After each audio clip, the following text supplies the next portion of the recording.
अस्सलामु अलैकुम रहमतुल्लाहि व बरकातहू। फ़ज़ाइल ज़िक्र।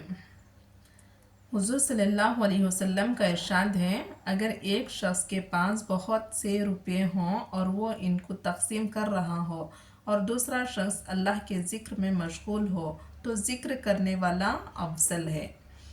यानी अल्लाह के रास्ते में ख़र्च करना कितनी ही बड़ी चीज़ क्यों ना हो, लेकिन अल्लाह की याद इसके मुकाबले में भी अफजल है।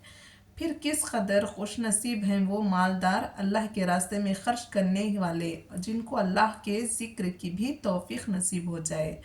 एक हदीस में है कि अल्लाह ताला शानहू की तरफ से भी रोज़ाना बंदों पर सदका होता रहता है और हर शख्स को इसकी हैसियत के मुआफ़िक कुछ ना कुछ अता होता रहता है, लेकिन कोई अता इससे बढ़कर नहीं कि इसको अल्लाह के ज़िक्र की तौफ़ीक हो जाए।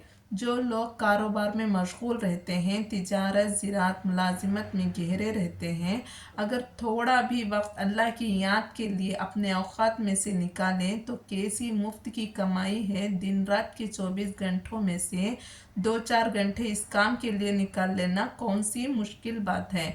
आखिर फजूलियात लगवियात में बहुत सा वक्त खर्च होता है, इस कारआमद चीज़ के वास्ते वक्त निकालना क्या दुश्वार है।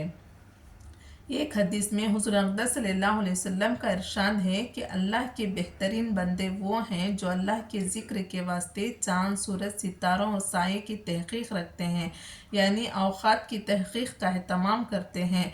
अगरचे इस ज़माने में घड़ी घंटों की कसरत ने इससे बेनियाज कर दिया, फिर भी फिल जुमला वाक़फ़ियत इन चीज़ों की मुनासिब है कि घड़ी के ख़राब और गलत हो जाने की सूरत में औक़ात ज़ाया ना हो जाएं। एक हदीस में आया है कि ज़मीन के जिस हिस्से पर अल्लाह का ज़िक्र किया जाए वो हिस्सा नीचे 7वें ज़मीन तक दूसरे हिस्सों पर फ़ख्र करता है।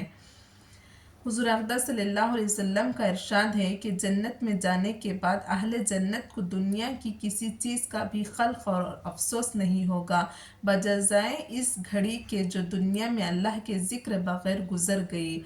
जन्नत में जाने के बाद जब ये मंज़र सामने होगा कि एक दफ़ा इस पाक नाम को लेने का अजर व सवाब कितना ज़्यादा मिक़दार में है कि पहाड़ों के बराबर मिल रहा है, तो उस वक्त से अपनी कमाई के नुकसान पर जिस कदर भी अफसोस होगा ज़ाहिर है।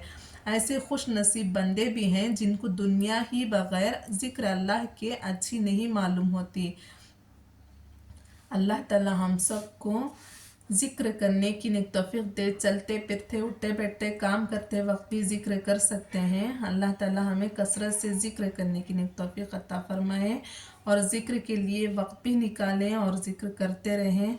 अल्लाह ताला हमें आला से आला दर्जा मुक़ाम नसीब फ़रमाए जन्नत में।